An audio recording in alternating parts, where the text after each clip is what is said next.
We're going live in a second. While we wait to make sure if the stream's live. Hello there, lords and ladies of the internet. Going live in a second. I'm Candor, and welcome back to the podcast. Today's episode is going to be Firearms in Fantasy.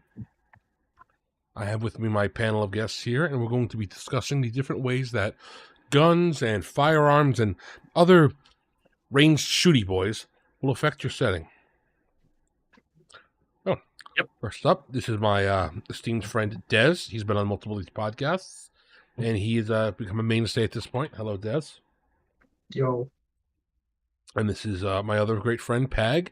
We actually moved the podcast to today so he could be on because he's a little bit better educated on firearms than me. Not that I don't love guns, but he has written an entire system, and he's kind of used that to really dig down into guns and fully understand them in a way that I just will never be able to.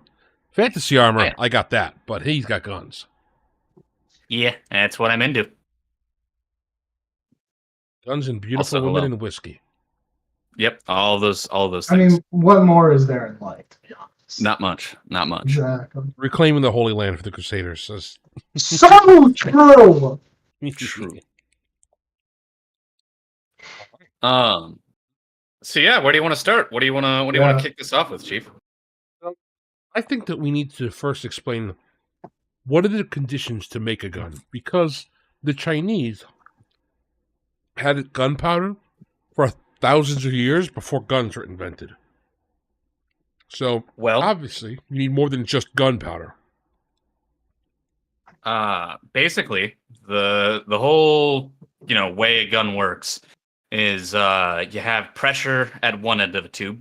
You've got something in front of that pressure, and then the other end of the tube is just open. So there's a whole bunch of different ways that you can make a quote-unquote gun. There's pneumatic guns, there's recoilless weapons, and then there's more traditional firearms. But so like a pneumatic gun, you just force in air pressure at the back of the gun behind your projectile. You've got the recoilless, which basically they have a lot more powder, but they don't actually have any recoil because the back of the gun is open in order to allow the projectile to fly out. And then you've got your conventional weapons, which is basically just a tube. One end is stopped. You set off an explosion inside the tube. The expanding gas causes the bullet or projectile or what have you to fly out the other end of the gun. Real fast. Makes them very efficient at poking holes in things. And on that, the hardest part of that entire process to develop, now you'd think it would be the gunpowder or maybe the balls. No, it's the tube. Getting a tube that is that long enough to fire, smooth enough to not catch the bullet, and able to not explode upon usage, that's the hardest part about guns. Yep. It took Smiths thousands of years to be able to make one like that. And then once For a while, but they were using they used to use like brass tubes way back in the day, and they would wrap them. I think they would actually wrap them with rope and shit like that. So they've had troubles doing all sorts of stuff to figure out how to properly make cannons. It hasn't been an easy way. A lot of people have lost their fingers along the way. it's not why. That's why not until the Arabs and the Westerners get a hold of gunpowder do you really see the cannon revolution. And that's actually because of the Mongols, ironically. Oh yeah. Yep. So gunpowder was invented in China, like I said, the 300 BCs, 380, depending on who you talk to. There's all these different things. But it was invented, ironically, as a failed cure for immortality. They tried to invent. They do it all the time. Chinese in China. did really like to try to get They love to try to do immortality. They really wanted immortality. It's great. With gunpowder, you say? Yeah, so they made gunpowder, and then they told the emperor, all right, we're going to cook this in a pot of tea for you, and you're going to drink it. The emperor insisted, no, I can do it myself, because he didn't want anybody to steal any of the immortality juice. So he took the boiling hot water, threw the gunpowder in, and put it over an open flame kettle. You have a guess as to what the next results were. An explosion. I'm going to go ahead and guess. Yes.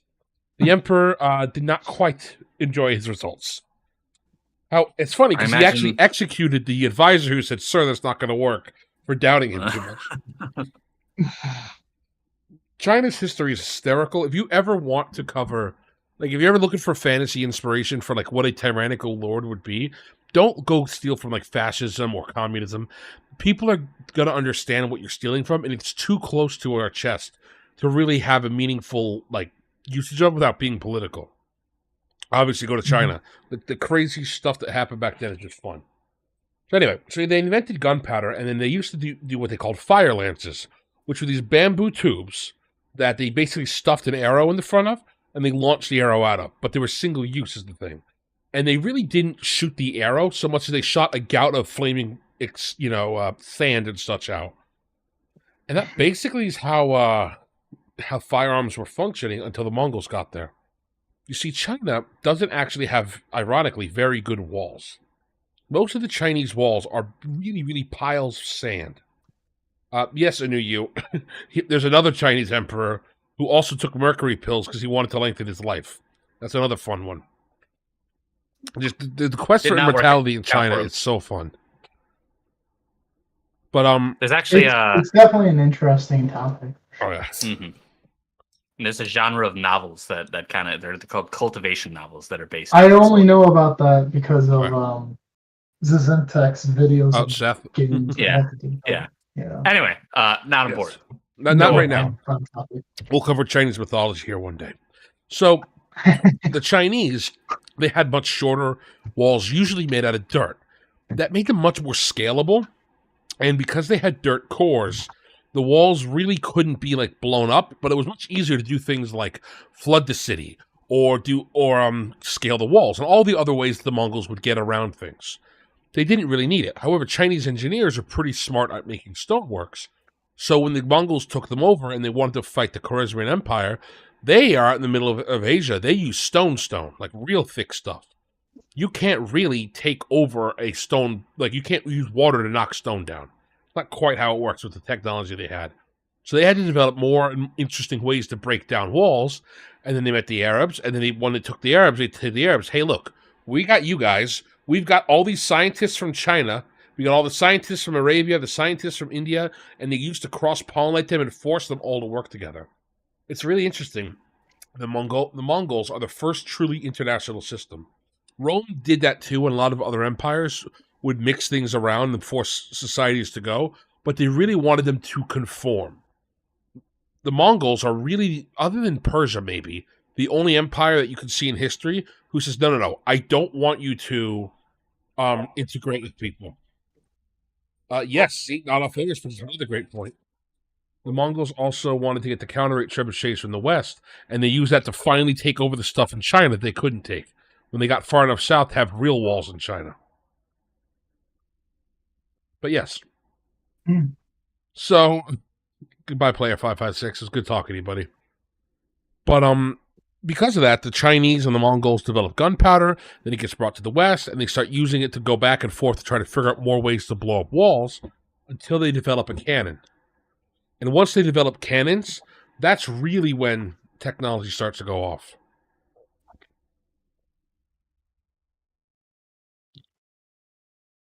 Yeah, that makes sense. And, because I mean, you go from like 1453 with like the big cannons that take down Constantinople to like the 1500s and even a bit later on where you start getting handguns and stuff. Handguns existed before the ones that blew up Constantinople. We have what I would consider fully functional firearms by the year 925. You can see that in Arabia. And in fact, the reason I know that is because if you think about lemons were invented in Damascus in 928, I believe. So we have fully functional guns before we have lemons. I'm sorry, lemons as in the citrus? Yes. Yeah. Interesting. They invented that in Arabia. Which is fascinating. So they had guns for a long time, but they basically sucked. The next major innovation after the piping was they figured out, hey, instead of just sticking an arrow in here, what if we stick a round ball?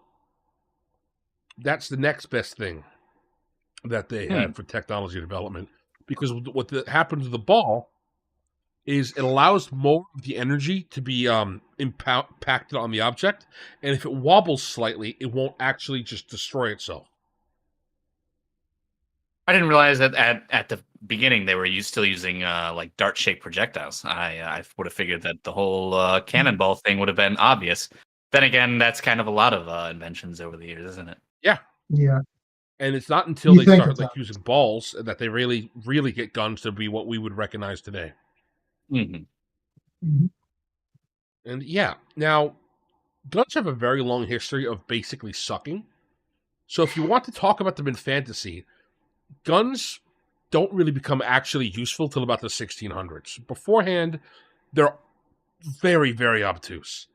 In fact, if you understand the term flintlock, the reason the flintlock is so revolutionary is before you had what was called a matchlock. And what is a matchlock? Basically, you pack all the gunpowder in, you light a match, and you hope the match stays lit long enough for you to line up your shot, till you then pull the trigger, which puts the match in there and lights the gunpowder. A flintlock, when you pull the trigger, causes a spark to happen, which then lights the powder. That was actually finally something useful. Right. Yeah, it's a lot, a lot less luck in causing a controlled spark to go it off versus being like, I hope this match, reaches the end by the time I'm pointing it at what I want to point it at. Yes. To answer NNN in chat, that is way later in history. At that point, they already figured out rifling and actually had managed to make guns accurate enough to be useful for more than 50-odd feet. And at that point, instead of having to shoot masses, you could actually select targets, and you could actually have the smithing technology to make a square, bullet fly through correctly. Yeah, that's Revolutionary War type stuff. Yep. So the thing is, though, that despite that there's all of these older like types of guns, right? The matchlocks and whatnots, and even earlier things that fired darts, ? The type of guns that you always see entered into fantasy are always matchlock and above. You never see like you see flintlocks and wheellocks. You don't see matchlocks. Sorry, I misspoke. And that's because if you're playing a game and you have to take a full round to light your match and then fire it off and figure out whether the match is still loaded or match is still burning, and if it's raining, it won't do anything. All of that screws up the fantasy of using the weapon. It makes it totally and completely worthless. But then they get into flintlocks and whatnot, and then you reach the problem of these things don't match the kind of like idea and the fantasy of fantasy, because once you get into things, it doesn't really match the setting. Because I mean, you think about like sword and sorcery, like any of the novels you might have read in sword and sorcery, or in D&D, which is of course looms large.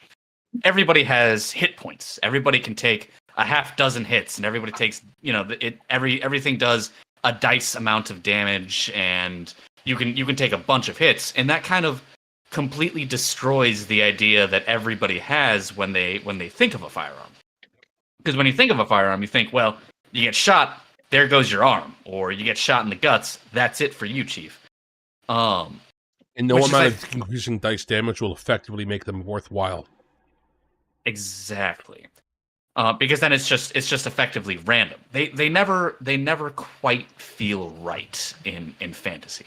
And of course, I don't think aesthetically they really fit fantasy either. Because if you did get them to feel right, well, then you're barbarian with a big ass axe who's running around supposed to be tanking hits and whatnot.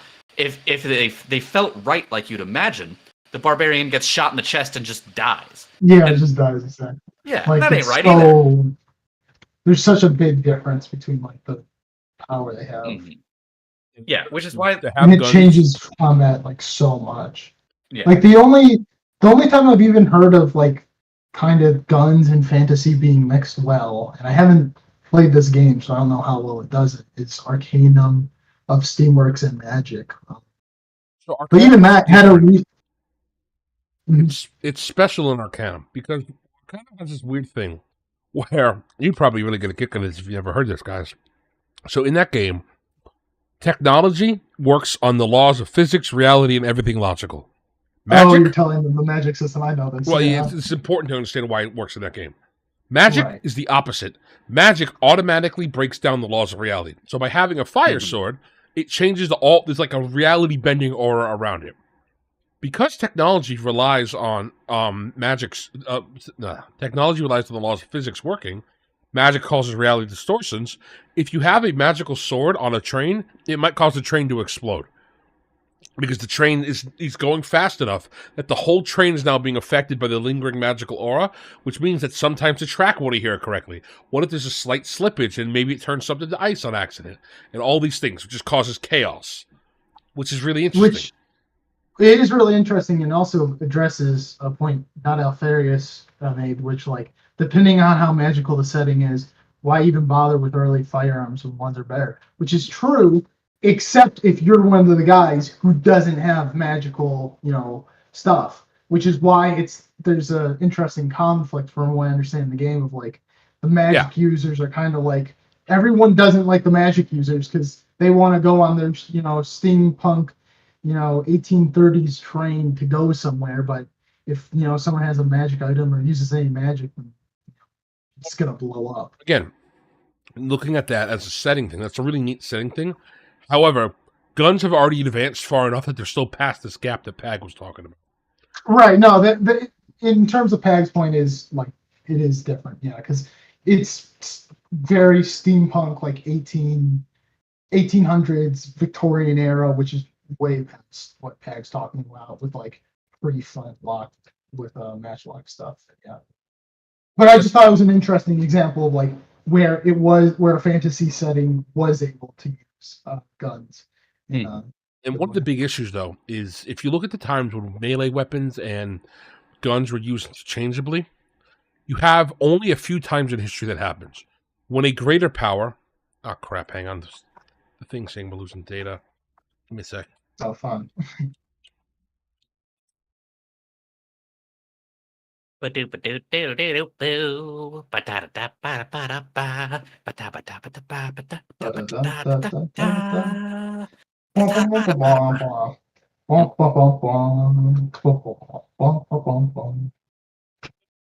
wish I had a saxophone and that I could play the saxophone. You could play on the saxophone. Smooth music of the soul. All right, sorry about that. One of the dogs apparently bumped the Wi-Fi router. You're gonna have to give him extra pets tonight. Extra aggressive pets. Can you all still hear? Well, we don't have any. Back. Oh, okay. Look at this guy. And it is right. All right, cool. So, James, I'll get to you in a minute. You're in the timeout corner still. I'll get to you. I'll get to you. Okay, so we're back. All right, cool.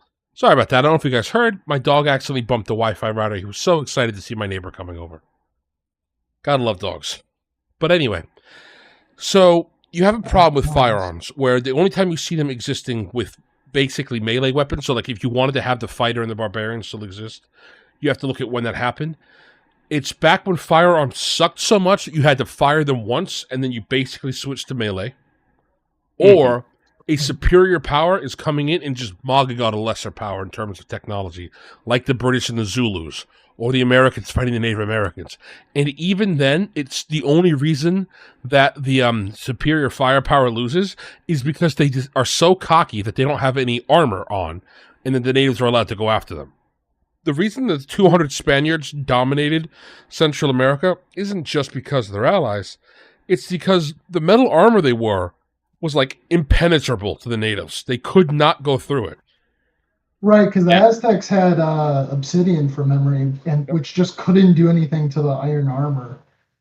Versus like what Europe and even the Arabs had of like iron, steel. I'm pretty sure that. The Aztec weapons are really cool because it's made of obsidian glass, which you use today, by the way, in medical settings for razors, because they have such a fine cut that we cannot get metal that thin.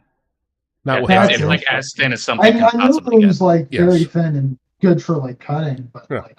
So theoretically, if you could strike perfectly on a metal object with the thing, you could cut through them.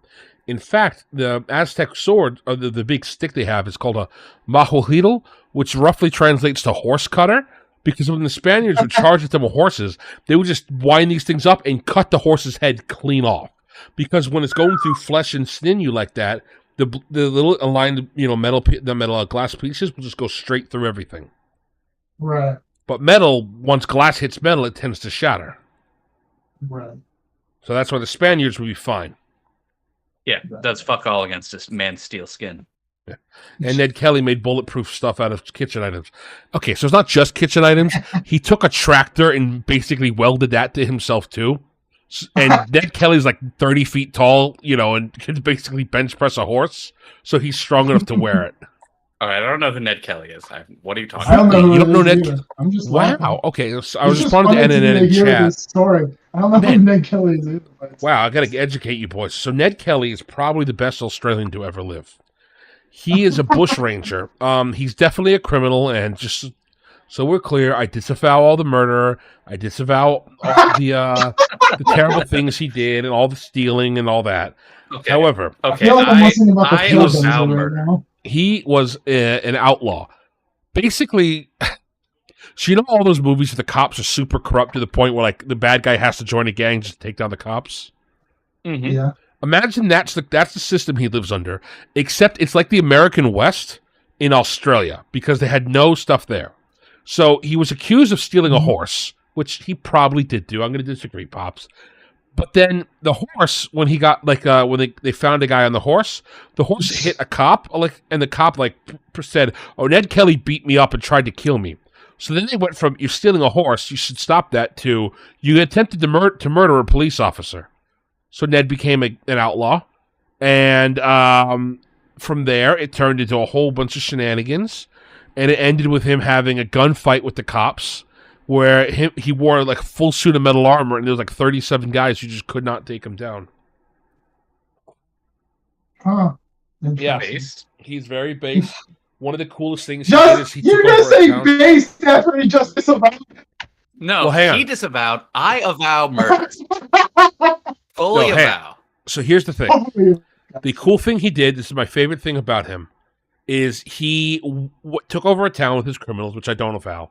And he said, "Hey, we're going to ambush and kill all the cops that are going to come arrest us." Again, I disavow that. But to get the town on his side, he robbed the bank.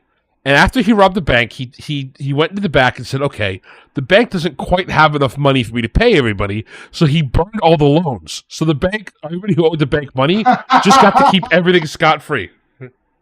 Oh my god, this guy I don't understand why anyone would be like not okay with this guy. I've literally just heard a rap list of great things about him. Stealing a horse is the only thing that's not okay. The rest of it, that's great. That's all 100%. This guy sounds like a boss. A 10 out of 10. There's a lot of people who got killed because of him, and like his family got shot and stuff, but that's kind of like it's also one of those things where it's like the state did this to him. Also, it's really interesting because he's in Australia. He was a criminal when he was brought over there, and his crime was stealing potatoes in Ireland, if I believe. I could be wrong about that, but that was the crime that they sent him to Australia for. That's a serious crime. Goodness. Hey, it was probably during the potato famine. There were probably like 3 of those left. Yeah. That was a serious crime. Stealing potatoes and stealing a horse. Both that was of those like serious gold crimes. at the time. Yeah, Robbing and banks, right. I'm just half people's loans. Oh, I'm half remembering Ned Kelly. It's been years since I did a dive on him. Wendigoon actually did a fantastic video on him, if I recall. Mm-hmm. So if you want to get a good deep dive, I would go check that out. And if not, I have other people I know who've done. Yeah. And then I know you hate Wendigoon. But he's right. He did rob multiple banks, and every time he robbed banks, he was nice to the hostages, and he like brought them refreshments, and he went out to the local store and bought juice for everybody, just shit like that. I have a new hero. I don't know what you're talking about disavowing. This guy sounds like a person that I want to teach my new son about and be like, this is who you need to live up to, Indian kiddo. man who replaced Susan Wojcicki, I disavow. I disavow for kids, so you don't demonetize his stream. I'm not, yeah, you know what? I'm not Dankula's Mad associated Lads. with Yeah, his channel. Count Dankula did a much better video. You're right, not all furious. That's the video. I'll even link it in chat if I wanted to. Anyway, so back to guns. So to have that mythical hero, basically the cowboy who walks around and you got your 6-shooter, that is hundreds of years after when knights in armor were used. Other than these rare instances where it comes back, it's very hard to find that meshing well. That's the problem with fantasy firearms. Firearms technology only needs to advance about 300 years in a weekend for fantasy to have flintlock rifles and armor to still be really functional.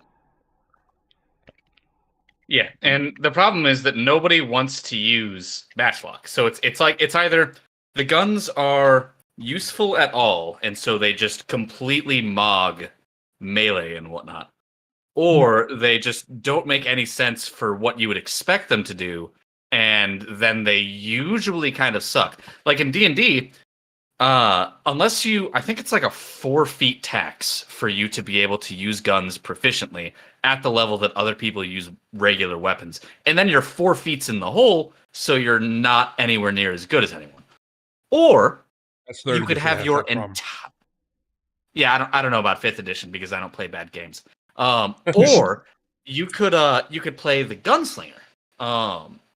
And that's something entirely different than basically any other class in D&D, because the gunslinger is a class entirely focused around a piece of equipment. That's not something you see in any other class, unless it's like a specialty class. Like there's like an archetype for fighter that's like tower shield fighter, and I'm sure there's archetypes and whatnots for other classes that are specifically focused. Pathfinder did a really good job of that, of just saying, hey, if you want a specific kit, here's a class around it. I think a class is a bit too much. You should just have a bunch of specialty feats and make that the thing. Instead of, like Pag was saying, in Pathfinder, it took 3 to 4 feats just to get guns online useful. Instead of saying guns are useful, here's how you make them unique. Yeah.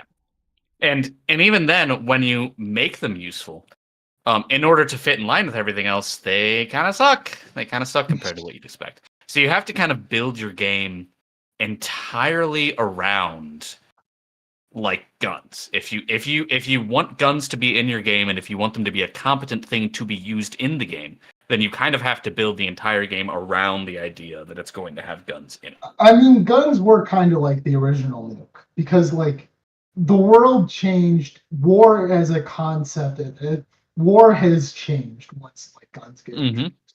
Because like, you know, before it was like, okay, how can we make my guy like a litter break, or like, you know, without wearing him out, of course, because you also have to take that into consideration. But it was mainly like, how can we put armor on to, you know, do that. After guns, you get a lot more of like, you know what, the armor isn't going to work. I'm just going to wear some nice clothes. Like, you get a lot more uniforms that are, you know, not chainmail. There's not any more like shields as much, if any, I can think of. Like, you get closer to modern day just with like uniforms instead of armor. With uniforms, you know, instead of armor. Something else that you have to understand, this should help people who aren't as into guns, like conceptualize things. If you put guns in your fantasy setting, you should never have crossbows again. The mechanical way that crossbows exist, how they function in the world, would be immediately replaced with guns. Yeah. You know, just on that base level alone. And that's, to me, a huge failing in D&D. And in fact, ironically, Warhammer does it right. Countries that have crossbows don't usually have guns in Warhammer Fantasy. Because theoretically, that should just replace it. Even, you know, just the way that it functions as a line, you have to fire, that takes a long time to reload, it's got increased range, all these facets about it, it should be that replacement. Whereas you want to, I guess, keep the bow as your rapid fire long range thing. Even though I know it's not, but mechanically, if that's the way your game was developed, that's how you should rationalize it. So logically, the more powerful guns are, the longer they should take to reload, which gets into this problem where it just kind of sucks. It's not fun. Mm-hmm. Yeah, and that's a big. It's really difficult to balance the fun aspect with the how useful it really ought to be aspect, and that's ultimately kind of what you're aiming for. What I think you should do in fantasy, if you want to put guns in your fantasy, if you're doing something like D&D, if you're doing high fantasy, heroic people, sword and board type stuff, what you really ought to be doing, instead of making them guns like anybody would expect, give people wands.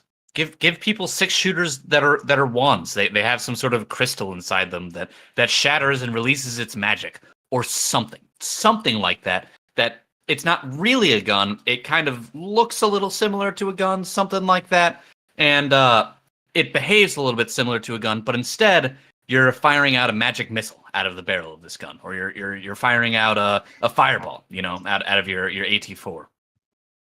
Acid strike. Yeah, stuff like that. I mean, lean into the magic. You can have a nearly identical revolution in warfare just by having some magic nerd or another produce what is equivalent to magical guns, and be able to mass produce these like spell crystals or whatever. I gotta yell at it in for a second. People thinking, well, why is my 50 caliber Manet ball not blasting fist-sized holes in dudes' chests? Why is this not happening, DM? What's going on? And instead, you're like, oh, well, I'm firing out a magic missile, so this makes sense. My whole ludonarrative dissonance is entirely cut out from this, because I understand that spells operate this way, and I don't have to think about how I know that guns operate. So, on that point, I want to go off what NNN said. I want a sawed-off wand. You're wrong. Wands are already sawed-off staffs, NNN. You want a double-barrel staff. In fact, if you want a little bit of spoiler for my stuff, the way my fantasy setting is set up and works, I actually do have that going for a lot. I really think that wands and staffs are basically the way firearms work mechanically. It's just they're more flavorful in my setting. I get it. It's super cool to be a cowboy with 2 pistols. I understand. I really wish I could let you do that in the Enos setting. It's just gonna have to wait till it jumps ahead several hundred years so I can make the firearms around. But the mechanics behind it, hit touch AC, they go up. You go up against hitting, like, you can have different sizes of them. Even there's one of my players made a development where he took a wand and he made like a basically a 6-shooter barrel that would rotate which wand was in the primary focus, so you could switch which one it was. So it was only 3 things. So you'd have either a fire wand, then he could click it and it would rotate to his ice wand. I thought it was really cool. That's very cool. Right? That kind of reminds me, actually, which is funny because Rooster Teeth shut down fairly recent, I'm pretty sure. I'm pretty sure Ruby had a mechanic like that where Vice had a sword thing or something like that where I don't remember exactly. It's been years since I've seen the show. It was bad. The only mechanics I know about the sword, I think, had like some dust thing that like had different powers that she could use from it, but I don't remember exactly. She had some weird magic system. My entire experience with the Ruby is the homophobic Ruby memes. That's it. Those were based. Those were very based. And long after I stopped watching. Yeah, I think I only watched 1 episode. I don't know anything about it. That was a good choice. Huh. Yeah. But frequently living under a rock is. Dust was useless? Hey, man. I don't know, Astro. Like I said, you want to come on and you yell at Des? Go ahead. Go fist fight him.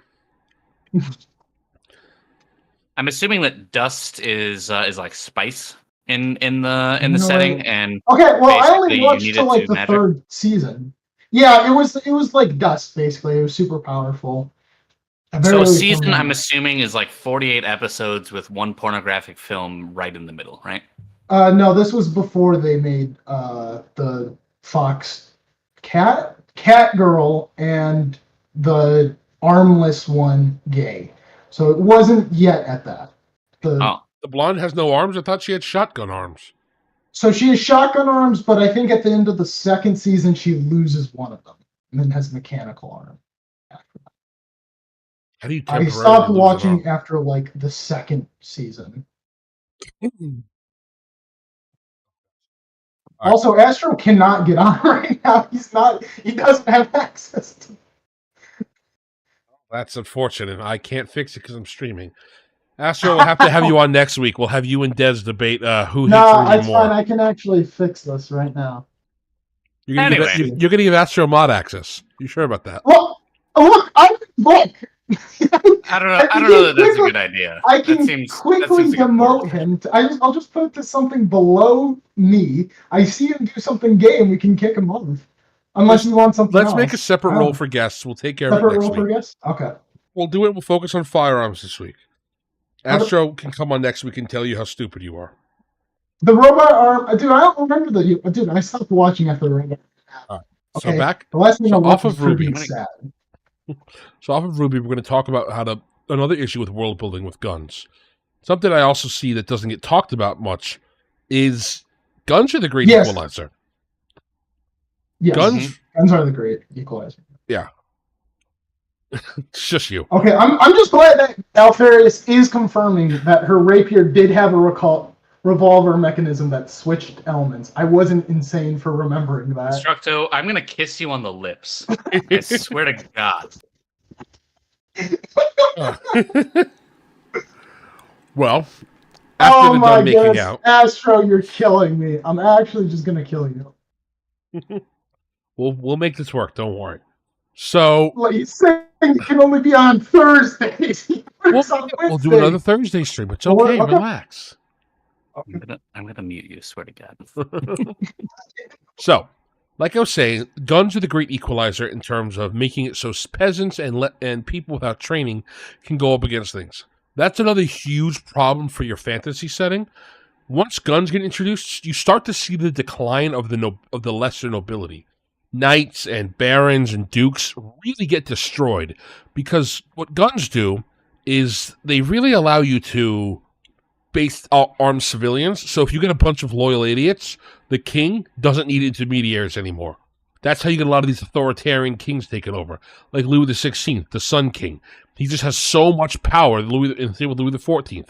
They have so much power going on over France because they have basically peasants loyal to them. They don't need landlords locally to keep track of them. Then you have it so these great warriors who you used to need to patrol your kingdom aren't needed anymore because who cares about the guy who spends 40 years training how to use a sword? I can give Farmer John a shotgun. Right. And he's done. Yeah, once any noble can be knocked off of his horse with a gun, it kind of hurts things. But also that kind of ruins the whole idea of like big monsters because at the same clip, a man who can be killed with a gun in plate armor. Why can't I kill a troll or a giant with a gun and plate armor? Why can't I kill a dragon with plate armor? Dragons get really screwed over. Yeah, a dragon with guns, not plate armor. That'd be a little different. Yeah. Even if he's in plate armor, the gun will punch through that. Yeah, or like the only way to avoid that with like dragons or whatever is just to have like basically the dragon have like Godzilla type armor where like no matter what it's basically impenetrable, but then you have the issue of how it was killed before, so. Yeah. And this even extends a little bit to explosives beyond guns themselves. It even extends a little bit to explosives. Because if you, for example, let your players stockpile explosives, then things get wacky. I've been known to do this. If a DM allows me unlimited access to explosives, I'll just be a dirty little goblin and I'll stockpile them the whole damn campaign until I need to use them on some big bad. and that'll be that. It's like, oh, you're facing me with the big bad evil guy of your campaign. Wouldn't it suck if the cavern this fight is occurring in would collapse? Oh, well, I'm sorry about that. And so I just don't think that a lot of like high fantasy settings really deal with this very well at all. No. And especially once you start getting into more modern firearms, it starts getting really bad. If you look in the Pathfinder handbook, for example, they have modern firearms. They have fully automatic weapons and whatnot. And it's just hilarious how silly it gets.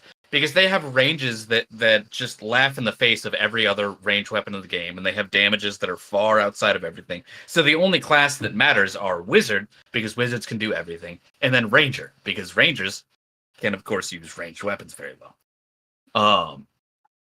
So, now, unless you nerf the guns until they don't feel right, then it's completely borked. And if you let the guns feel right, then it's also completely borked. It just doesn't work in a game where people have high health pools, which is why I think World of Darkness does guns very well. And that's also why something like Cyberpunk also feels good, because that setting and that mechanic is designed around guns. Exactly. You kind of have to build your game around the idea that you're going to have these super lethal implements in the game that if someone blows you up, you could just die in one hit, or you can have your arms blown off in one hit. Like if you're not willing to let that happen, then that's just kind of it's just not going to work. And that's why Cyberpunk works out well, and that's why World of Darkness works out well. And they also so in World of Darkness, if you shoot a vampire, it doesn't do anything. Really? That's interesting. Yeah, vampires only take non-lethal damage. You're right. Of course, they don't like it.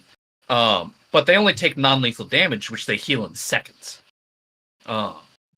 So, like, if you shoot the supernaturals with guns, they've accounted for this, and basically, the DM is instructed to say, "Oh yeah, your bullet passes right through." But pretty much it just makes a tiny hole and it just seals right up in the vampire. That's it. And then the vampire tears your head off because you're a puny mortal using a gun. Right. Non-holy. And then exactly, a non-holy gun or non-fire. If you're using dragon breath rounds on a shotgun, vampires are gonna have a bad time. Of course. And in Cyberpunk you can get your limbs blown off.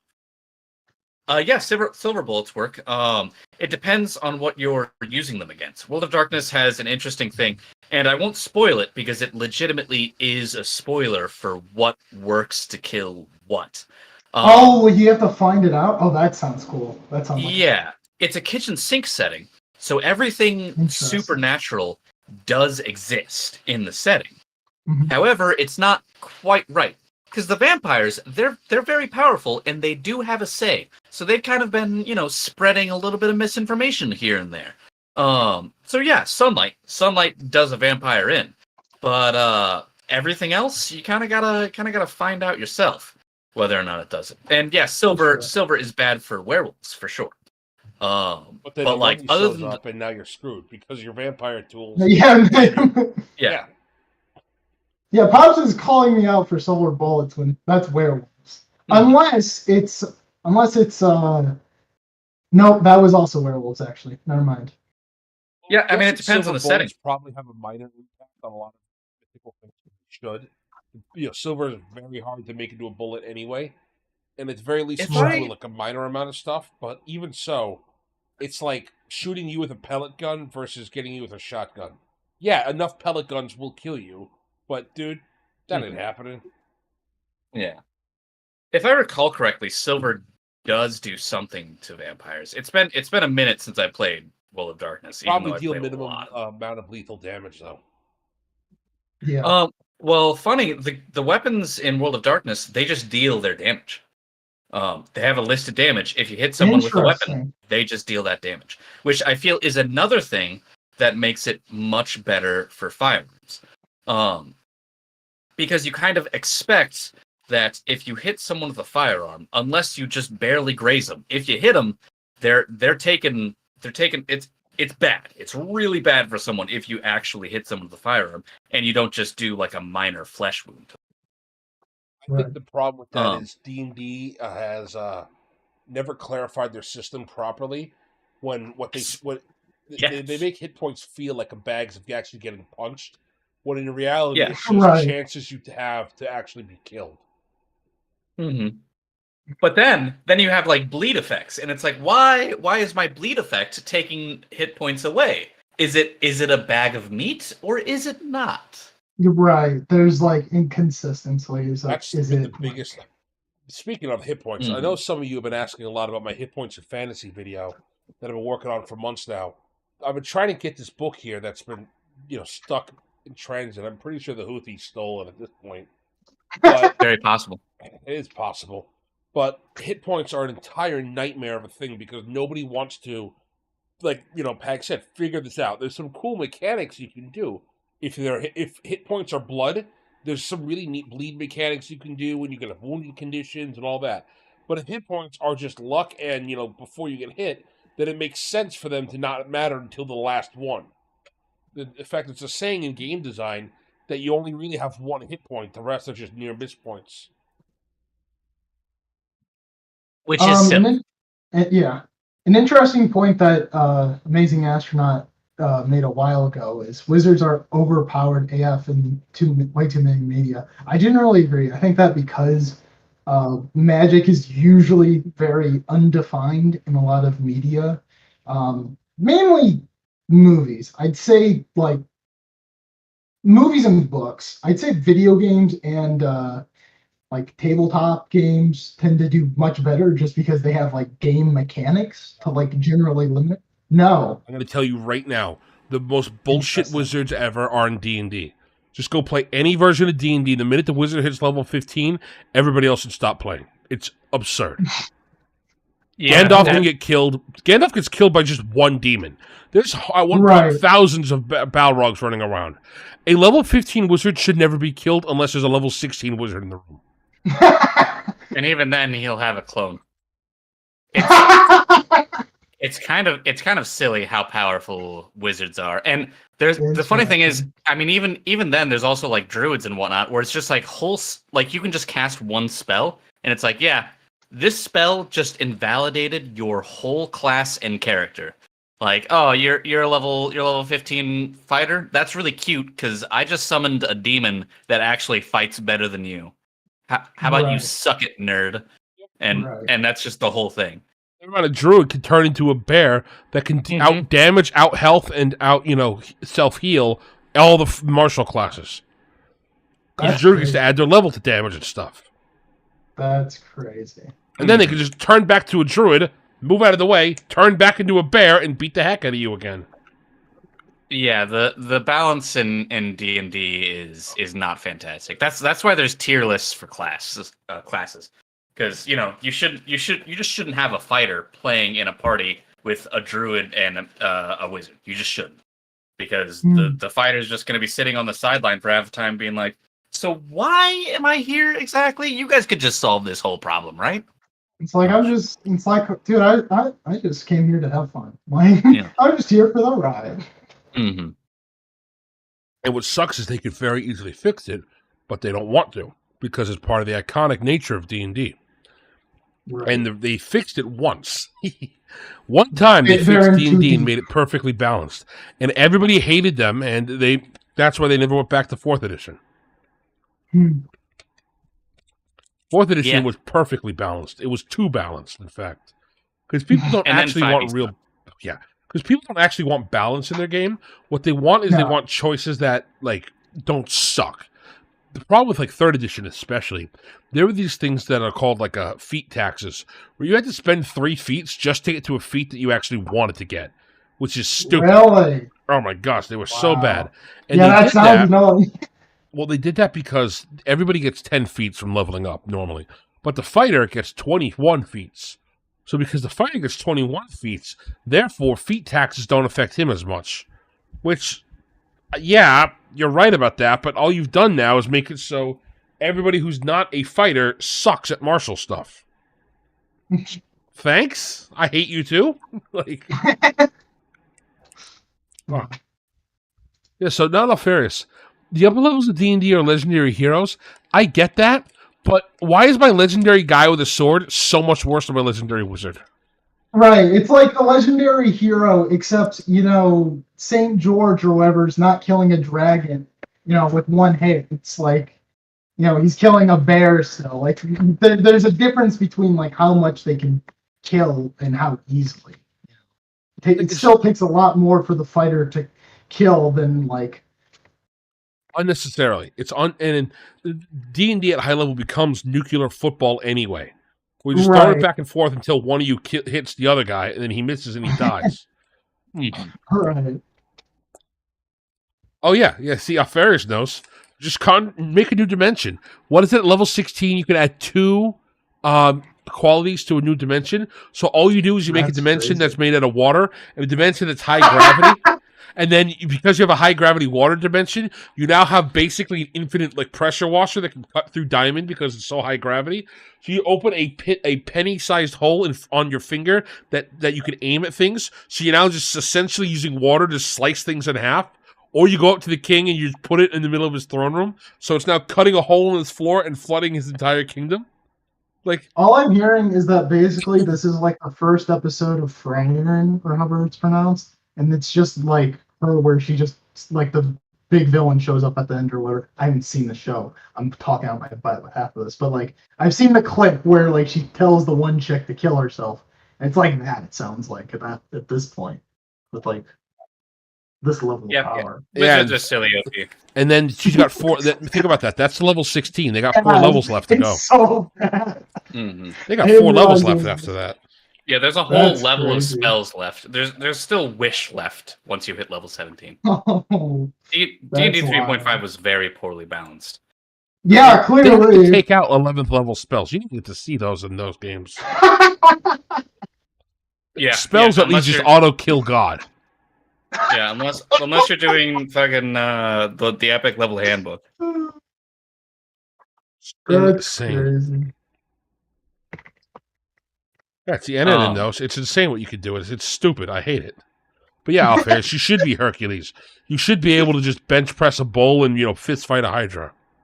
Yeah. Because they want to do that. That's the thing. The only class that mechanically is balanced for leveling is the fighter. What is it?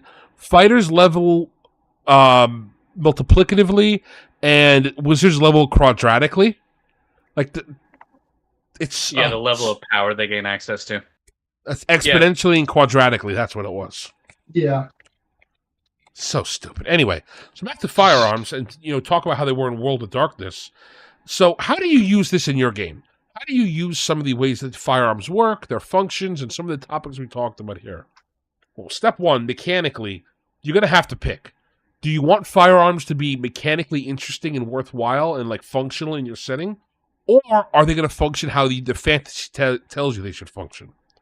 That's the big ask. Because if Firearms function how they do in real life, and that's what you're going for, then they should be rare, hard to get. And once you get a firearm, it should destroy things. But that would break the mechanical balance.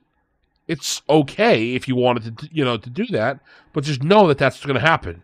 If that's the case, then a single firearm should be treated like a magical artifact that's a rare or, ultra rare quality. You go into it, this thing is going to lead to devastation, even if it is a mundane object. That's okay, though. If that's what you want in your setting, go for it. Just know that that's what you're building into it. The other thing is, if you don't want that, then they're going to have to be kind of like crossbows, like we said earlier.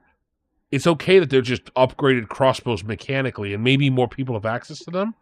That's fine, but that means that if they're more widely available, then it kind of should be used by everybody. I should walk into a bar. Go ahead. The only thing that, where you might not have that is if, you want to have, the towns and stuff have guns or, early matchlocks, but, the enemies, like the goblins or something, don't have that, but they still have crossbows just because like they're not able to manufacture as well. Well, it's funny you say that. Guns are super easy to make. The moment you have the technology to heat up steel hard enough, and to make a tube, you can make a gun in your backyard. The Hussites with Jan Hus, their biggest claim to fame was they made their own guns in their backyard. Oh, really? Yep. Is that actually makes a lot of sense because that would they used to make explain how they were able to. Then. They just carved out the middle of the wood thing, shot it once, threw the gun away. Huh. Yeah. Because once you have the rest of the technology in place, and once you figure out, hey, a round bullet works really well when we don't have this weird head on them, it still punches like a truck. You can make anything, any sort of tubular object a firearm.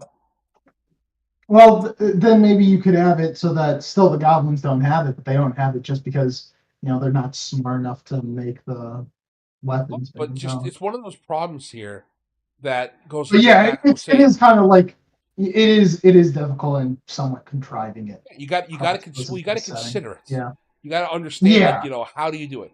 Gunpowder themselves, that's a better way to limit things. Maybe a couple people have guns and things that can use guns, but gunpowder is restricted because not everybody knows you need literally batshit to make gunpowder. Mm-hmm. Right. Yeah, the chemical recipe for gunpowder can be a great limit, and has in history been a great limit for firearms. Right. Not kidding, by the way. Even bat poop. Yeah. Oh, really? Yeah, guano. Yeah. You can make it out of human poop. It's just a lot less efficient. Yes. There's a war that was fought in South America. I believe it was Bolivia to Chile. And 30,000 people died for an island that was mostly bat poop. And then 2 years later, they invented a way to use niter without bat poop. It's just, South America really is the L of the world. Every time you read South American history, they do something semi-cool or interesting, and it's and then 3 minutes later, somebody invented something to make their whole life obsolete. Yeah. Feels so bad for South America. You know what? Fine. I'll bring it up. You can also use... Yeah, I know, NNN. I was trying to not bring it up because, unlike some people, I don't want to bring up Blood Meridian every time I have an opportunity. You could do what the judge did, where he got charcoal and different bits of branches, and you take urine and you boil it down to get the ammonia out of it, and you use that to make gunpowder. That is also possible. Yeah, you can make as long as you don't mind it being very, very dirty. You can make gunpowder out of just human waste and burn shit. I feel like a lot of fantasy settings typically do use not guns, but a pseudo gun with fruit seeds as the ammo. Trying to think of what I'm thinking about the top of my head, but I feel like there has been quite a bit of examples where the pseudo. That's maybe I'm thinking of maybe not a gun, but species in fantasy. I said piss you. I said piss. You might be thinking of the plants in Plants vs. Zombies. I'm not thinking of the plants in Plants vs. Zombies. Oh, all right, you could have fooled me. Given what I am saying, though, I can see how I would lead you to that conclusion. I won't deny it does sound like I'm just describing the plants from.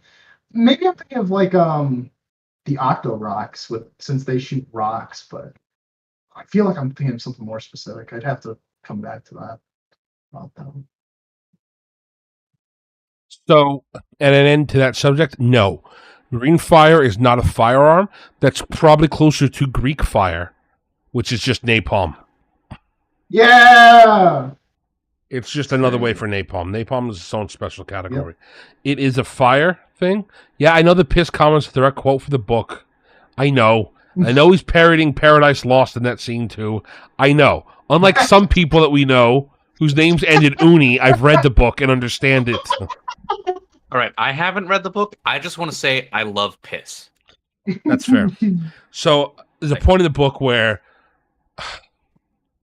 Satan, the pedophile lord, comes over and teaches them how to make firearms, gunpowder for their guns because they ran out of gunpowder.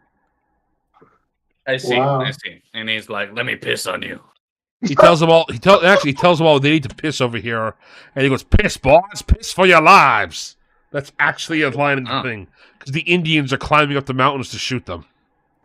Wow. I feel like that's a bit too late. Gotta be honest. Once the people are there at your gate, probably a bit too late to start pissing. I mean, it sounds like it worked. So, did it really? Was it really too late? Well, it's a book, so. True. It's also literally Satan, maybe. So. Yeah. Oh wow. When Satan's there making your gunpowder, I think Satan has a little bit more than having to wait for the sun to warm things up. Yeah. Yeah, and it's right. It's literally a scene from Paradise Lost, except they added piss and gunpowder. All. So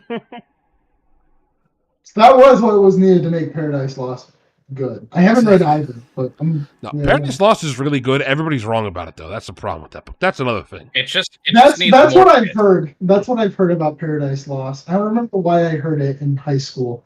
Well, even then, I feel like the high school class was wrong about it. Well, Paradise Lost is annoying to me. Well, it's really freaking annoying because people read the book and Satan will be like, "Hey, man, what if we had like more sex and drugs?" And like, "Oh, wow, Satan's got a great point."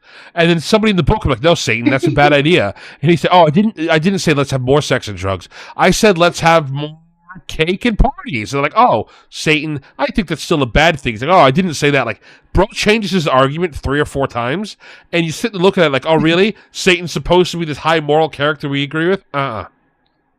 That's right. That's what I was thinking of. It was that. I think what I was thinking of was the English teacher or whatever being like, and in the 1800s, Paradise Lost came out, and everyone started to like Satan. It's like, that was odd. Okay. Like, was this all it took? Like, I thought it would have took a bit more, but I mean, all right. Like, I'm dying over there, Des. You're cutting out a lot, buddy. Oh, am I? It's okay. I returned. Yeah. I'm sorry if something interesting happened while I was away for a second. I was cutting out, and maybe still am cutting out. No, you're cutting out a little bit. And all that's happened is we were talking about how Paradise Lost is read by midwits and they agree with Satan. I see. Well, it wasn't written by midwits. It was read by midwits, yeah. Okay, I know, and I know he's not literally Satan. You want to come on here? We'll have the Blood Meridian podcast. Well, I'll bring my experts. I'll bring my experts on. You and Rooney. He can tell you all the things that are not in the book that he read. All right, so back to the Firearms. Rooney can't come on. He doesn't have the role. He can't come on. I'll give him the role. I'll make him a moderator above you. Oh God! Don't worry, Pag. You're still the top mod. All right. Well, that's good. All right. So another thing for firearms that you should consider, besides the mechanics of how to use them in your game and the way that they'd affect your setting, is what's another use of them? What's another basically firearm-like device that you can use to maybe get some of the themes you want and some of the like aesthetics that you want out of it? I think a great example is, like I said, the wands earlier. You could get cowboys who essentially, instead of 6-shooters, use wands. All that aesthetic can still exist. But there are other cool things. And Mr. Pag, would you like to bring some up because this is your area? Well, if you want other things, you could always use like pneumatic guns. They had those for a while. If I recall correctly, the first repeating weapon was a pneumatic firearm, which is essentially just a firearm which works. It's not even really a firearm because there's no explosion. It's a gun that works on air pressure. You increase air pressure to a vast degree that fires out the bullet, much like a gun does. So that's actually what they use frequently for underwater weapons. Just because it makes it a lot easier. You don't really have to worry about getting your ammo wet or anything like that if you're using pneumatics. The problem is that a lot of these things,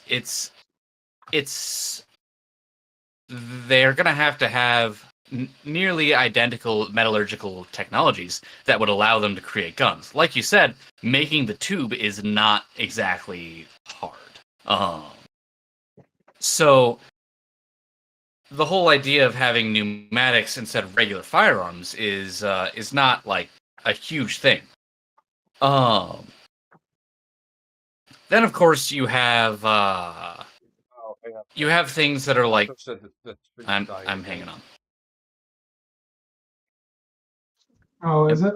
Uh-oh, By the way, do I sound all right? I tried. What? Yeah. What? Sounded It okay seems for a just to second. be Astro. Okay, looks like we're back on. All right. Cool. Yeah, I think your whole part of pneumatics, where that you got to the point where they're saying that you need a similar technological development anyway to get there, and you're going to have to jump across several technological leaps. You just gotten there before the buffering started. Yeah, creating like high pressure and containing that, it's basically the same exact deal as having a firearm. It's just a little bit less. There's just not an explosion. Instead, you've got the air pressure. But creating something that pressurizes air is extremely difficult anyway. So I don't know that there really is a way to make fake guns or not guns or like the next best thing to guns without having this whole thing in mind from the very beginning. I think pretty much just making them straight up magic is pretty much the only way to do it. Just having the wands or just having the magic crystals or whatever you like to flavor it as. I think that's what you should do, because once you start breaking into like physics actually being a thing in your world, then things start going off the rails. Then you get players who kind of understand physics who are asking like, oh man, what if I combine this and start making like mustard gas and whatnot? And if you have already seeded the fact that physics just straight up work in this world, you can't really be like, oh no, that doesn't make mustard gas because I said so. And that's I'm not rewriting satisfying. physics. Get screwed. Yeah, it's not really satisfying for anyone. Yeah. You should go all in or all out, in my opinion. Right. And if you go all in, you pretty much need your game to be designed around you going all in. Right. It absolutely. I mean, work in this world. You can't really be like, oh no, that doesn't make mustard gas, because it has to be acknowledged and it has to be built around. Yeah. Because, like it's already been said earlier in the stream, like armor changes, what you want to do for weapons, of course, changes. Like, do you even, are you going to start attaching blades to the front for close combat, or are you going to just not have close combat at that point? Like, how useful is close combat going to be?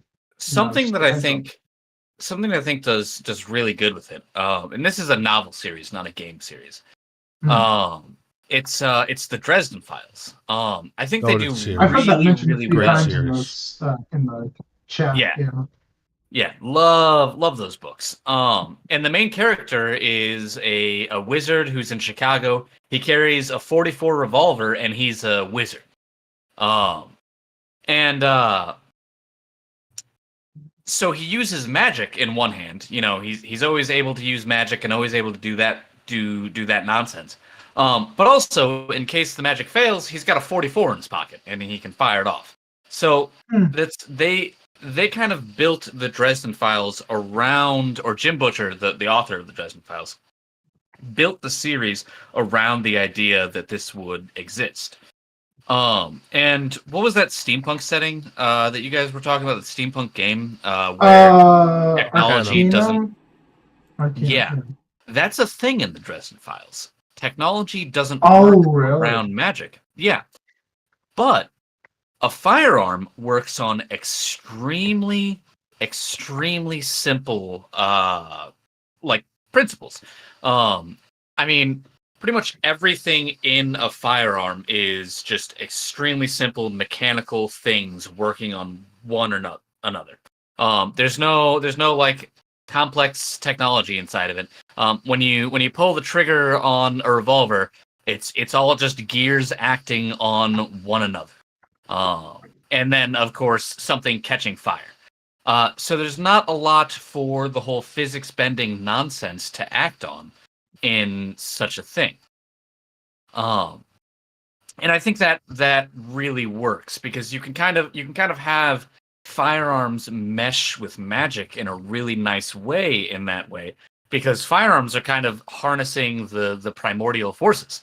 At its base, a firearm is just an explosion contained. That's all it is. Right. There's no computers or whatnot.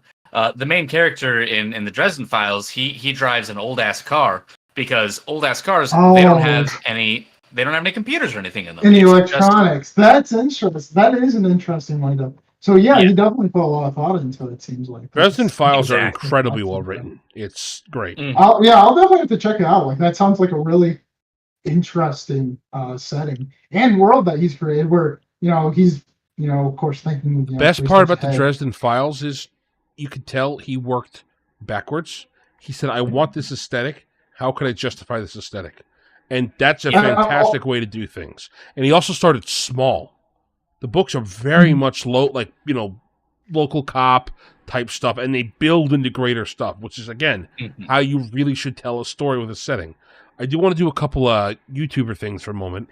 I want to call out Not Alfarius. That's a great point. He says, if you don't have firearms, the phrase ready, aim, fire will probably be different in your setting. You might have ready, aim, force. Or whatever it takes to cast a spell, or ready, aim, wand. Ready, aim, loose. Yeah. Ready, aim, ha-ha! Nalafarius also brings up he constantly gets bigger guns. That's a great way to show power progression. I also want to say we currently have 12 or so people watching the live stream. Why don't you all go ahead and hit like on the live stream so we can get more people watching with YouTube? Do it, guys. Hell yeah. Like and subscribe. Exactly. Hit that bell to get the notifications when a new video like today comes out. Exactly. Let's get those Raid Shadow Legends money coming in, boys and girls. Oh no! Come on, guys. Unsubscribe. Cut it out. We're going too far. Raid Shadow. We lost a viewer from that. I appreciate whoever that was. Oh, that's funny. That's so funny. That guy's a real one. Yep. Yeah, for real. Oh, beautiful. Anywho's in housing. So, what's the next thing, the subject we wish to talk about? You brought up the Chronicles of Amber. This is something I don't know, so I would like you to explain about that. Chronicles of Amber is another great urban fantasy, sort of. Chronicles of Amber kind of deals with multiverse and whatnot. I don't know if anybody came up with the multiverse before the Chronicles of Amber. I know the Chronicles of Amber were published in the 70s, so maybe Marvel. But he does it very well. In that the main character is a Prince of Amber, who is a person who can kind of travel between multiple dimensions. And the problem is that one dimension is not equal to the next dimension. Every dimension is kind of its own thing. So there's one dimension that kind of rules them all. There's one dimension that's at the center of all of the different dimensions, called Amber. One of the problems that everyone has had, all of these different princes of Amber, because it's kind of the OG Game of Thrones, because all of these princes, they're all in the same family, but they're all rivaling and vying against one another in order to try and take the throne. Because to be the ruler of Amber is to be the ruler of all of creation. And one of the problems they've had over the years is that gunpowder doesn't work in Amber. So nobody quite knows exactly how to use guns to make guns work when they get into the center of all of these dimensions. And one of the focal points of the book is that someone has actually figured out a type of gunpowder that works there. And it works essentially the same way as gunpowder. But how you would kind of tie this into your games is you could make it a very large quest. You could make it a huge deal to be the party or the group that actually finds gunpowder, that actually finds the thing that works in this dimension. And that's kind of a focal plot point of the novels, is when someone finds this and when someone uses it to kind of make massive sweeping changes.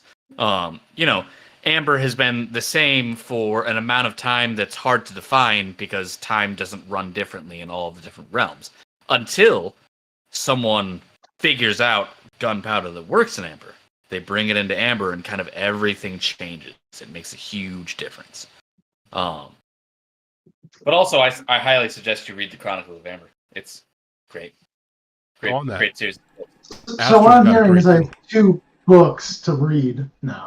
It's 2 series. Yeah, the Chronicles of Amber. 2 series. My bad. You're right. There's 7 in the original Chronicles of Amber, and then there's the Courts of Chaos, which is another 5 or so. They're both great. Roger Zelazny, he is goated with the sauce. Delicious. Mm-hmm. So that'll be on. Maybe we can do a Chronicles of Amber read through. What do you think, chat? Every week we cover 2 or 3 of the books till we're done.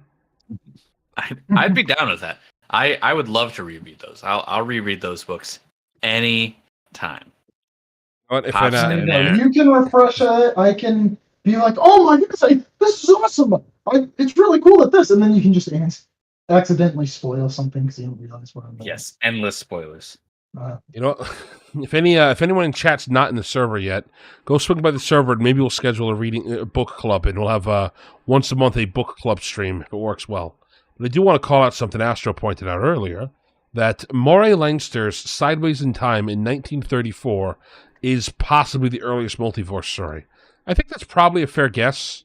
I know that a lot of theories about it. Technically, if you want to get really technical, The Time Machine from Wells is the first multiverse story I could think of, because he goes to a different universe than our future, because it's our future, but it's not. It gets weird stuff there, but you know how it is. Well, also, technically, anytime that you go to the Valhalla is a multiverse story, because that's another universe-ish. It gets weird. Yeah, that actually is kind of true. Yeah, but I don't know about the specific story, but considering it sounds like it's Sideways in Time, it sounds like it's just a time travel story, which, to be fair, time travel stories very often get very close, if not like outright like multiversal. Well, they have to be. Technically, if you think about the Back to the Future movies, those are multiverses. Right, because you're going to... But it depends on how you define multiverse.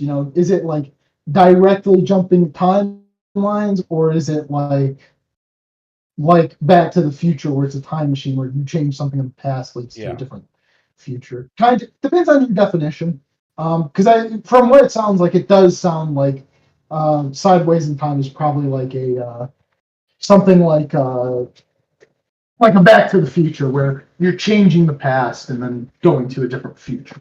So 2 things. I know what you are under there, and not all furious. I don't want to dox you on YouTube, but you're a very special boy. You need to post more memes for us. And also, NNN. Technically, all time travel stories that don't put you back at the exact same point where you left from are multiverse stories. If time travel can affect the setting, and it doesn't reset itself, you are now in a different universe, technically. Which is why this might be right, unless it's I don't remember which time paradox. I don't like time travel stories for that reason. They get so complicated. That's in a whole other live stream. Yeah, right. Because there's several different systems, and one of them is you create your own timeline, treating it. I kind of agree that time travel in general is not good for stories. However, A Door into Summer by Robert Heinlein. If you guys have not read that book, you should read that book. It's a great book. What's the book called? A Door into Summer by Robert Heinlein. So it has one of the best intros to any novels. Sorry. That's all right. I'll believe that. You don't post enough of me with that, all furious. But the reason time travel would work, I didn't have to read that book to know why it would work. For the most part, is because it doesn't affect other things. That's the reason time travel tends to break a lot of stuff. If your story is about time travel and it's self-contained within itself, and that's the story is time travel there, you can get away with a lot of stuff. The problem you want to do, Endgame is a perfect example. Endgame ruins everything because now you have the question of why you didn't go back 10 minutes before you fucked up and unfuck it up. It's super easy. Why can't someone else who's also really clever just do the same thing that Tony Stark did? Right. Why can't Thanos in the future hear Tony Stark did that, surrender, and then just steal the tech and go back in time later? Right. Yeah. Pops actually makes a very underrated and little-known time travel story with Marvel Zombies. I appreciate that one. Because, Marvel Zombies does eventually become a time travel story. Marvel Zombies isn't canon, is it? Or do they screw that up again? And make Marvel Zombies, it's canon in that it's in the multiverse because Marvel has a multiverse. But in that story, basically, it begins with the Sentry falling in as a zombie, and then you go through the whole thing, and at the very end, if I recall correctly, a different Sentry from another universe through many multiversal shenanigans once the zombies get multiversal tech.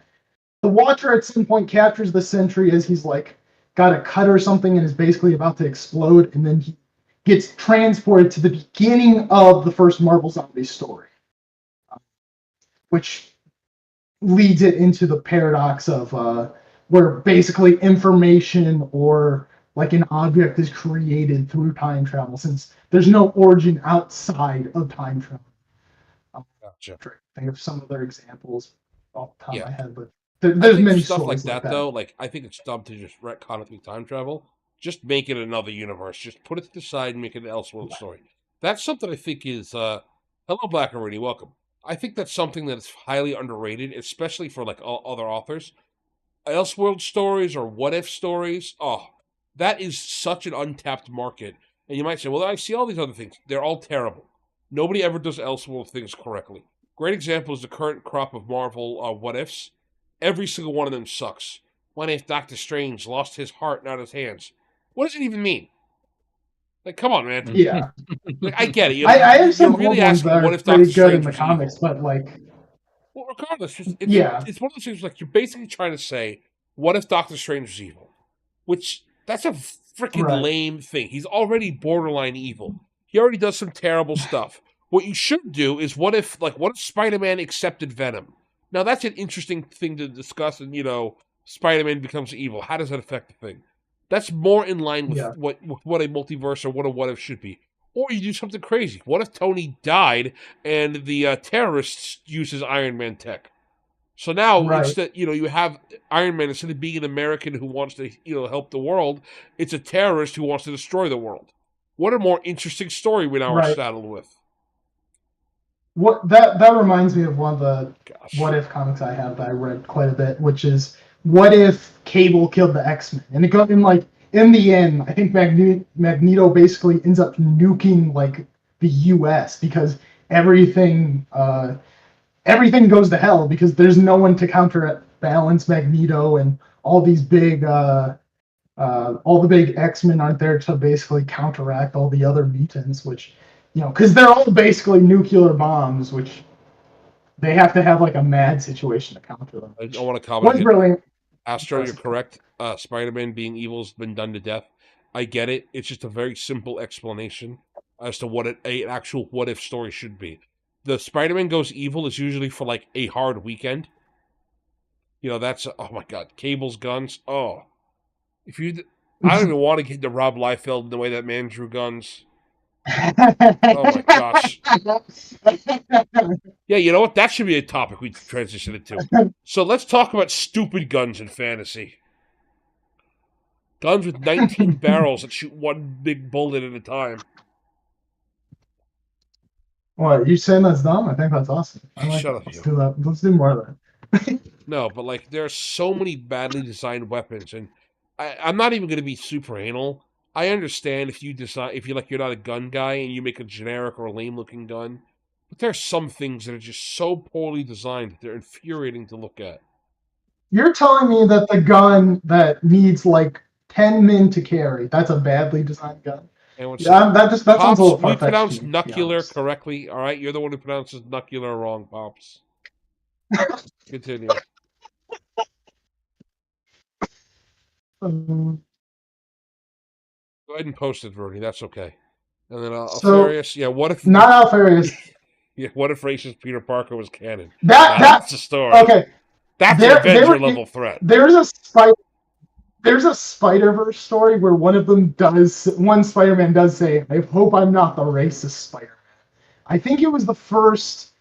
Oh shoot! What is that Spider-Verse story called? Is it just called Spider-Verse? Is the first Spider-Verse story just called Spider-Verse in the comics? Because of course there's Shattered Dimensions, which was really cool, but that's not the comics. Shoot, I want to go grab it now. There's not time. Dang it. I think it's Spider-Verse. Let me Google that. Always time, my friend. Always time. All right, welcome back, Pag. Spider-Verse. Hi. Ready to talk about stupid guns? I guess. Yeah. I don't know quite what you mean. Guns that are designed. Actually, you must have missed it. Somebody suggested to talk about Cable's bring gun. Up canon events.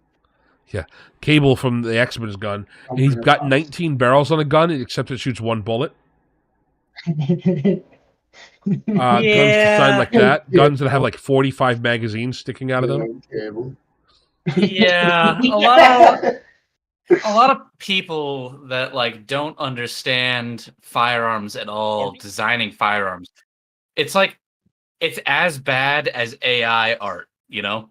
Oh my goodness, you're actually right. That's a great way of explaining it. That's just the perfect way to explain it. Because the AI doesn't understand what it's looking at. It doesn't have any real understanding of what it's building or creating or why X leads to Y. It just knows, this part is usually on a gun, this part is usually on a gun, so if I add more of this, then that's cool. And that's you see this all the time. Like there's a hilarious comic, and I really hope that it's satirical. But there's a hilarious comic of a guy getting a revolver, and he slams a magazine into the revolver, and he I know. I remember. Yeah. Hey, Pag? Yeah. That's a real gun. I know that there is one specific real gun that works. Gun that way, he uses that in that comic is specifically that real gun. It's a no. What I'm talking about is a one-off comic. Yes, I know. That comic is using specifically the real gun. Okay, so maybe the author was actually intending it to However, be that way. The Simpsons has that joke many times because it's so common how bad it is. Yeah, and like revolvers shooting out casings and things like that. And to a certain extent, I understand. Like I'm a gun guy. Like Astro, I don't think I could show that on screen. I think I get DMCA'd for that butt. Oh. Just cut out the waistline, okay? Continue. Let me Look, I understand that this is like my specific interest. It's what I'm interested in. So, of course, I'm gonna be like, oh wow, like there's all these like minor things that are wrong. But sometimes it's just insulting. Like you were saying with Cable's gun with 19 barrels. It's just silly. Of course, sometimes it's done with love. Like the gun in Sixth Element. Where it's just a gun with a million different features, and the salesman is shooting nets and firing off flamethrowers and shit like that. Like, obviously they know that, or it seems clear to me at least, that the director understands that this is just silly, that it's just not gonna ever work out in reality. But it's just a silliness because there's like a love of this like whole 80s shtick. But then there's people who they're like comics writers who they're tasked to draw this comic and whatnot. And they just don't know shit about fuck. So they just draw whatever and it turns out like that. Yeah, it is offensive. It is offensive. Yeah. Here you go. You can see Elektra in her stupid gun. Let's see if it shows up on stream. I think I did it right. Yeah, the Elektra jump scare. Yeah, I'm sorry about that. I'm still understanding OBS. But she should be on screen any moment now with her dumb gun. When she's drawn like that, that is a jump scare, okay? Mm-hmm. But yeah. So Alfarius does have a good point. A lot of the Star Wars guns were just based on World War II guns. Yeah. Which kind kind of is interesting with how Andor was criticized somewhat because I believe there's like an AK-47 or something. There's a gun that looks almost exactly like an AK-47. Yeah, they just took a Draco and stuck some shit on it. But that's what they always do with props. They just take. I think the reason it looks so weird is because it's not done up enough. Is why. Yes, I kind of do agree with that. I do think it is not done because, like, at least with the other guns, there is some degree of like either removing things or putting things on to make it worse. Just simple as take a random pipe, stick it around the side, and make it look like there's an extra gas injector somewhere, and all of a sudden it's gonna look sci-fi and fantasy. No, I think it's even simpler than that. If they had put a straight mag on it, that's the thing. It's the banana mag. If they had put a straight mag on it, nobody would realize that it was just an AK. Because everybody they don't really see all the other parts of the AK. They see the banana mag. That's what they see. Right. That's what they really see. Yeah. Yeah. So Pops has an interesting thing with Star Wars. Doesn't always have bullets though. It usually doesn't have bullets because bullets are like outdated. The only people who usually use bullets in Star Wars are like if they're hunting a Jedi or something. I'm about to shoot your arms and legs off, bro. Star Wars guns are the most silly thing. I'm not disagreeing. Okay, I'm just saying the bullets typically aren't used because it's like I believe for no reason. Bullets aren't used for no reason. It drives me insane.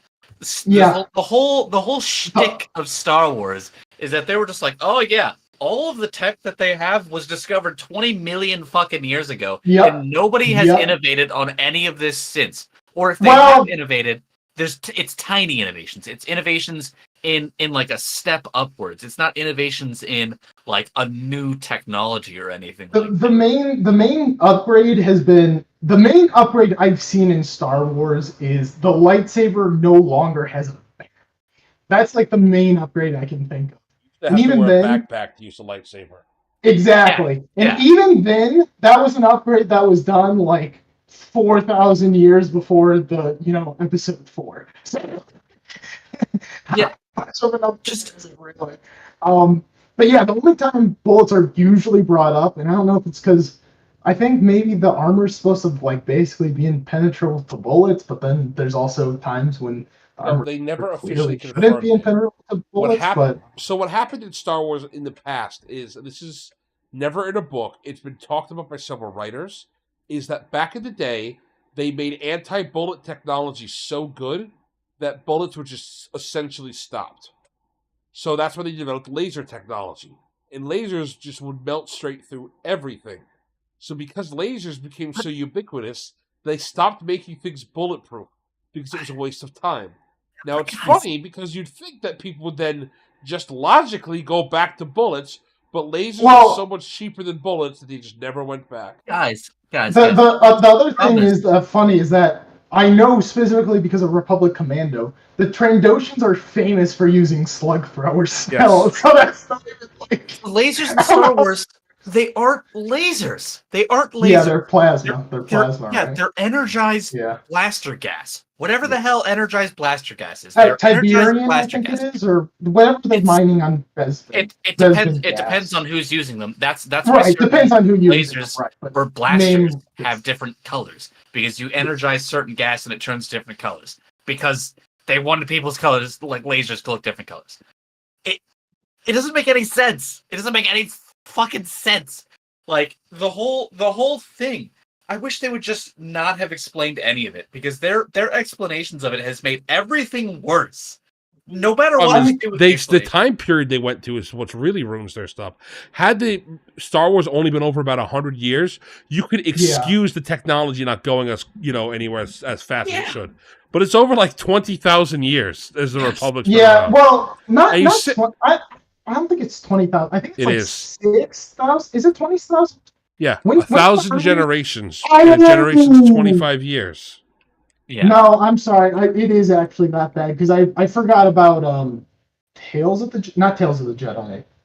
Shoot, what is that? Regardless, just the Hyperspace Wars, all that stuff. I know Hyperspace Wars. I know it's bad in Hyperspace Wars, but there's a specific comic that's like the earliest point when like there's not even Jedi, like they're called Jedi. It's like Jedi. Even then they have blasters, so it's really bad actually. Yeah, all the they had only to do was innovation just say, here's our 100-year period. That's it. Yeah. Or if they were gonna have longer, just like have physical guns. Yeah.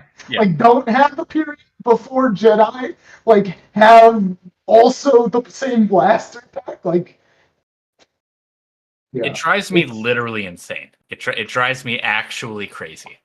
What is that? What is that comic called? That's gonna bother me. Dawn of the Jedi. Dawn of the Jedi. And that takes place like. Sorry, boys. I'm taking a lecture off screen since we're not talking about her dumb gun.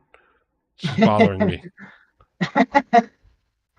When we're ready to talk about her dumb gun, I'll put her back on screen. Her face. Yeah, no.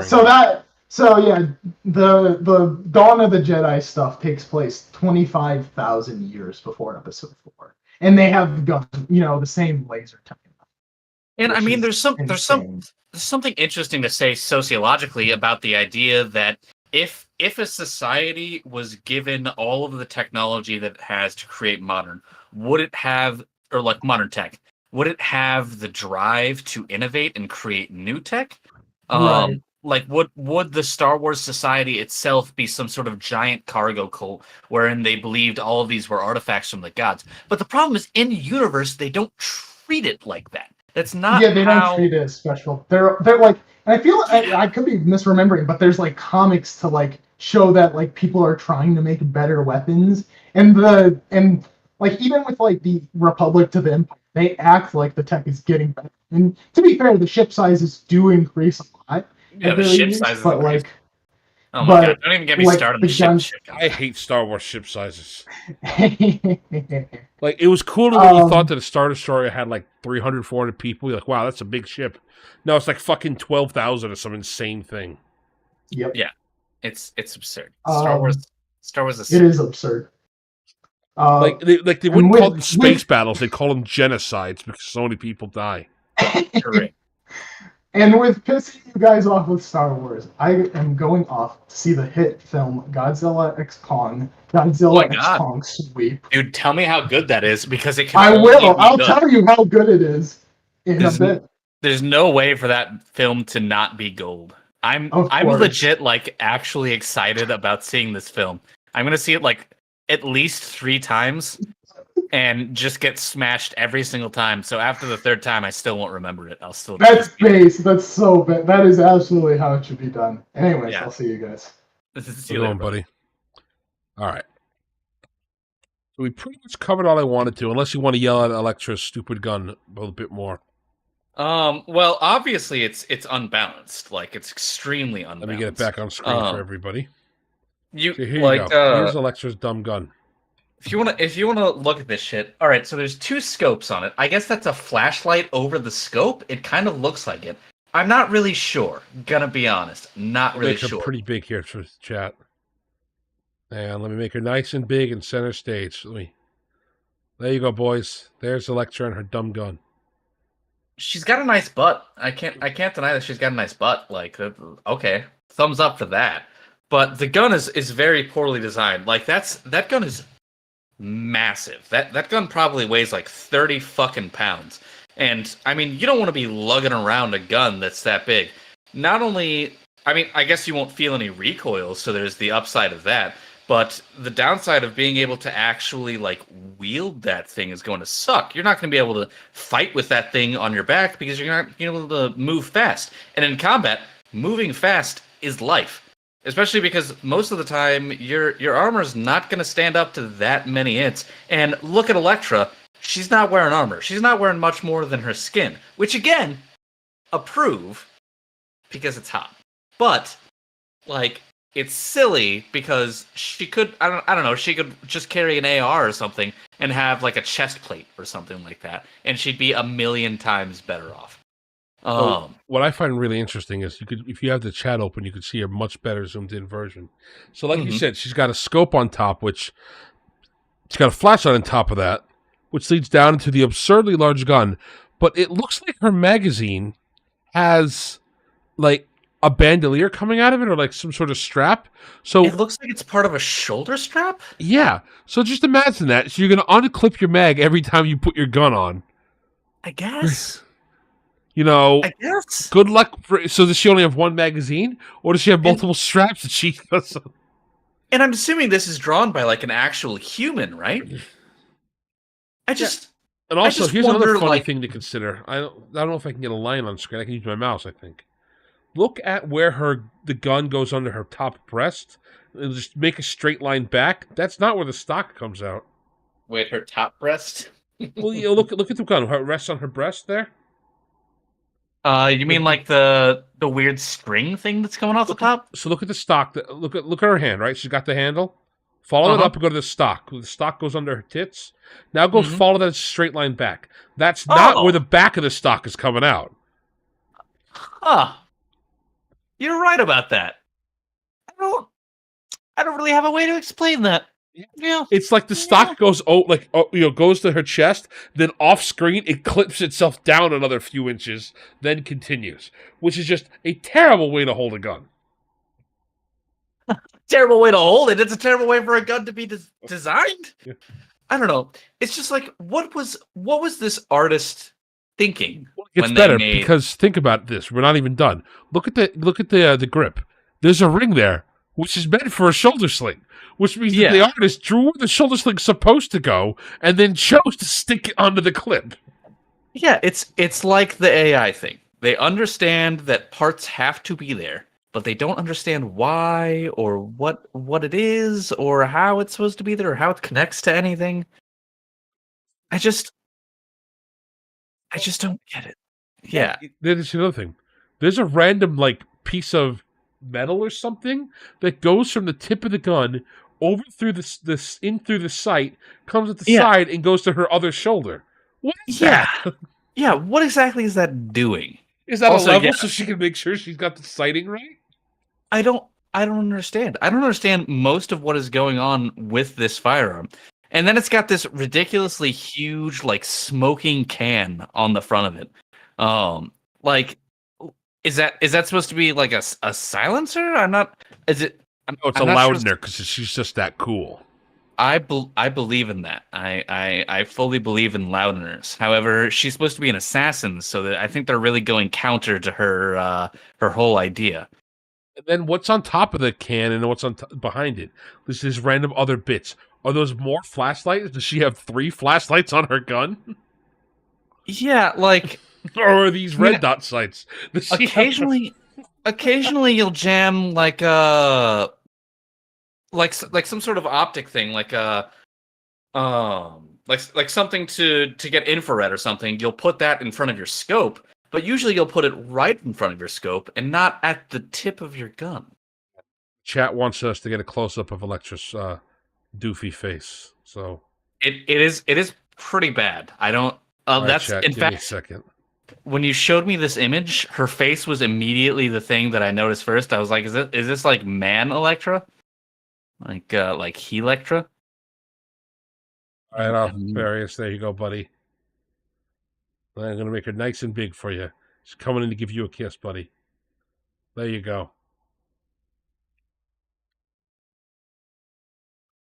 You'd give that a big old smooch, wouldn't you? Show that to your wife. On my screen, you've moved the picture up so that we're looking at her butt. Give it a sec. It's moving around still. Yeah, I know. But yes, the answer is yes to that. Send that to your wife and be like, honey, this is who you're competing against. Good luck. What am I doing in my room? She'd just have to look at that face and be like, I'm safe. Yeah, that's Helectra. Yeah, that's another thing. Just the leverage of her, the way she's holding the gun. I don't think she could stand, let alone, fire that thing. Yeah, the weight on that firearm is clearly way far forward. And you ideally want the weight to be somewhat balanced, or if not balanced, you want it to be more heavy towards the handle. Because you can more easily hold that up. If it's out in front, it's going to be a lot harder to actually control. And God only knows how difficult that thing is to control. Not Electra, the firearm. I would assume Electra is difficult to control. I would assume so. She died once. Only thing I remember about Electra is the 2003 film where she just does that spin kick and goes, "Lion." Only thing I have not remember. seen even one Electra movie. There's only one Electra movie. It was awful. So put it like this. It was a spin-off of the Daredevil film that she showed up in. Her plot point in the Daredevil film is she gets killed in the beginning. I see. And this is a sequel. See. So they literally brought her back from the dead. Well, that seems like standard comics nonsense. Yeah, Astro's right. Would female Electra just be Daredevil? Astro, look at this face and tell me this is what you want from your next Daredevil. Is this what you want here? Daredevil. That's Electra. Exactly. All right. So is there any other firearms facts that we want to discuss while I take Electra off screen for our sanity?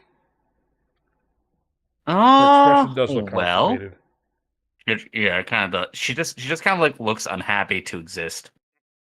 When you look like that, can you blame her? No. I'd hate God too if I looked like that. Then again, if I had an ass like that, I'd use it. That's what I'm saying. I'd use it. Sure. You'd find me down at the truck stop pretty frequently. Just like my dad. Well, I guess we could talk about steampunk in general, but I feel like steampunk as save that for its own kind of discussion. Like concept, yeah. Like, I want to do a whole stream on steampunk and then a follow-up stream on dieselpunk, because I feel like dieselpunk is highly slept on. I feel like everybody does steampunk when they don't want to do steampunk. They should do dieselpunk instead. Dieselpunk is neat. Yeah. We could talk a little bit about Warcraft, but I feel like that would fit nicely into the steampunk stuff because all of Warcraft's mechanical aesthetics are just secretly steampunk. They just kind of describe it a little, or they disguise it a little bit with a little bit of gnomish nonsense. I also think something else that Warcraft does well is it essentially makes a reason for a medieval society and a society with guns to exist. They were separate, and now they suddenly have to interact. That's how you can still get a mixing of weapons.